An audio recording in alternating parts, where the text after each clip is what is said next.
मोकंग invasion start करने लगी हूँ इसमें बेनाइन और उनके जो डिफरेंशिएटिंग पॉइंट है उसमें। अब जो मोकंग इन्वेजन है ना उसमें यही है कि हमारे पास जो बेनाइन ट्यूमर है वो कोहेसिव एक्सपेंसाइंग मैस है, जबकि वो जो है हमारे पास जो मैलिग्नेंट है वो मेटास्टाइज कर रहा है और ये मेटास्टाइज नहीं करता।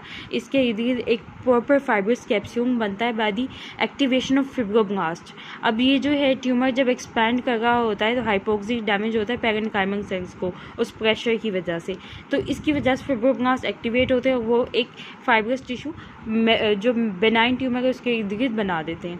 अब वो बेनाइन ट्यूमर जो है डिस्क्रीट होता है, मूवेबल होता है और एक्साइजेबल होता है। और कुछ जो बेनाइन ट्यूमर्स है जैसे कि नियोमायोमा ऑफ यूट्रस वो डीमार्केटेड होता है, उसके इर्द गिर्द जो फाइब्रस टिश्यू प्रेजेंट नहीं होता।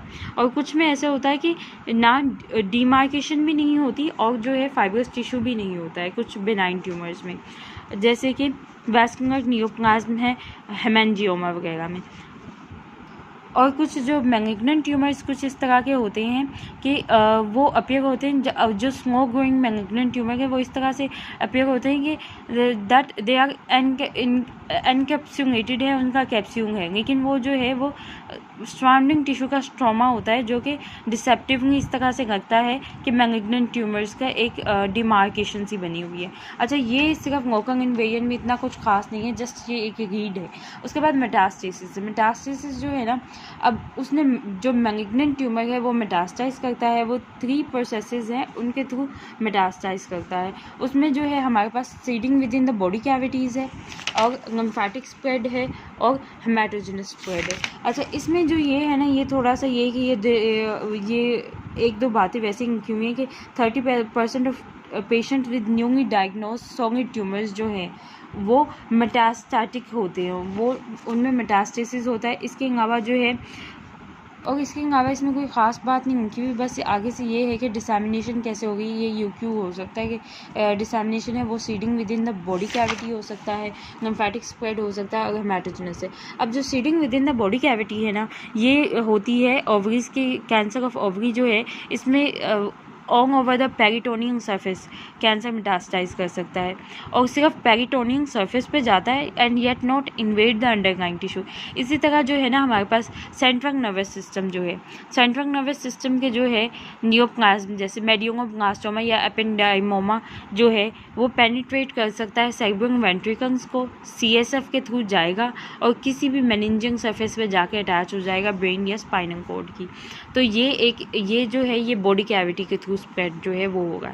अच्छा, आगे से जो लिम्फेटिक स्प्रेड और जो हेमाटोजेनस स्प्रेड है। अच्छा, lymphatic spread is more common for the carcinomas जो हैं वो लिम्फेटिक स्प्रेड के थ्रू स्प्रेड होते हैं और हेमाटोजेनस जो हैं वो सार्कोमास। अब जो हेमाटोजेनस स्प्रेड है वो सार्कोमास का कैरेक्टरिस्टिक है, जो सार्कोमास जो मेसोडर्म से डिराइव होते हैं, सार्कोमास वो होते हैं।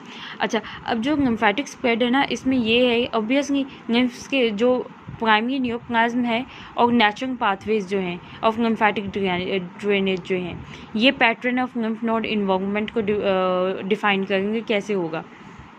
ठीक है, जो बहुत ही जो अप्रोक्सीमेट जो लिम्फ नोड्स होंगी ऑब्वियसली वहाँ से ही मेटास्टाइज करेगा, वहाँ से ही एंटर होगा और फिर उन्हीं लिम्फ नोड में जाके वो कैंसर वगैरह इस तरह से अपने सिम्टम्स शो करेगा। जैसे लंग कार्सिनोमा है, रेस्पिरेटरी पैसेज जो है पहले जो है रीजनल ब्रोंकियल लिम्फ नोड्स में जाएगा और फिर ट्रेकियो ब्रोंकियल हाइगर नोड्स में जाएगा। इसी तरह जो ब्रेस्ट का है वो अपर आउटर क्वाड्रेंट में आता है, फिर स्प्रेड करता है एक्सिलरी। अब जो आउटर क्वाड्रेंट में आ रहा है बाहर वाली साइड पे तो साथ ही एक्जिंगा है तो वो जाके स्प्रेड करेगा एक्सिलरी नोड्स में। इसी तरह मीडियम ब्रेस्ट लीजन्स जो हैं वो है इंटरनल मेमोरी आर्टरी के अलोंग ड्रेन करेंगी। ठीक है, इसी तरह जो है कि कुछ होता है कि स्किप मेटास्टेसिस होता है कि जो अप्रॉक्सीमेट वो है उसको छोड़ के नेक्स्ट में चले जाएंगे, कहीं भी चले जाएंगे। ठीक है, अब जो सेंग में travels on the lymph nodes ultimately to reach the vascular compartment by way of thoracic duct. मतलब अल्टीमेटली जो है ना ये मेटास्टेटिक सेल्स जो हैं, ये जो है मैलिग्नेंट सेल्स है, ये अल्टीमेटली थोरेसिक डक्ट में आ जाएंगी। और सेंटिनल लिम्फ नोड ये एक इम्पॉर्टेंट है टर्म है कि जो पहली regional lymph node that receives lymph from primary tumour, जो ओरिजिनल ट्यूमर है उसके जो है उसके बिल्कुल साथ जो है जो लिम्फ नोड पड़ी है, यहाँ पे ये प्राइमरी ट्यूमर पड़ा है, ये साथ ही लिम्फ नोड पड़ी है, इसको हम सेंटिनल लिम्फ नोड कहेंगे। The first regional lymph node that receives the lymph node from primary tumour, इसको सेंटिनल कहते हैं। अच्छा, अब कुछ होता है कि कुछ इन्लार्जमेंट ऑफ नोड्स हो जाती है नियर अ प्राइमरी नियोप्लाज्म, और वो इंडिकेट करता है मेटास्टेटिक स्प्रेड को, लेकिन ज़रूरी नहीं है कि वो मेटास्टेटिक स्प्रेड को ही करे। अक्सर जो है ये जो इन्लार्जमेंट है किसी भी वजह से हो सकती है, जैसे कि necrotic immunologic responses in the node हो सकते हैं, हाइपरप्लेजिया, फंगिकल लिम्फेडेनाइटिस वगैरह है, प्रोलिफरेशन ऑफ मैक्रोफेजेस वगैरह, इस तरह से भी हो सकता है। तो ये एक लिम्फेटिक स्प्रेड है। लिम्फेटिक स्प्रेड में जस्ट यही है कि रीजनल लिम्फ नोड्स में जाता है, वहाँ से आगे स्प्रेड करता है। जैसे लंग वाला है वो वहाँ पे जा रहा है, रेस्पिरेटरी पैसेज में जा रहा है, ट्रेकियोब्रोंकियल में जा रहा है, और ब्रेस्ट वाला जो है एक्सिलरी में जा सकता है, इंटरनल मैमरी में जा सकता है।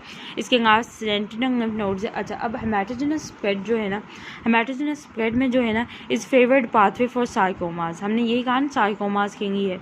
अब हेमाटोजेनस स्प्रेड जो है ना, अब वेन्स जो है, आर्टरीज जो है, उनके एंडोथेलियल जंक्शंस एक दूसरे जो सेल्स है क्लोजली टाइट जंक्शंस हैं उनके, लेकिन वेन्स में थोड़ा मार्जिन होता है कि यहाँ से एंटर हो सकते हैं। तो ये इन्वेजन जो है इनकी वेन्स के थ्रू होती है, और जो है ये फर्स्ट कैपिलरी बेड, अब वेन्स में जैसे ही एंटर होते हैं तो पहले कैपिलरी बेड में जाके वो वहाँ पे स्टॉप कर जाते हैं। जैसे कि जो हमारा सारा पोर्टन जो एरिया जो है ड्रेन करता है लिवर को, और सारा केवम जो ब्लड है फ्रॉम द हार्ट वो सारा लंग को जाता है। तो liver and lung are the most frequently involve secondary sites in the hematogenous spread.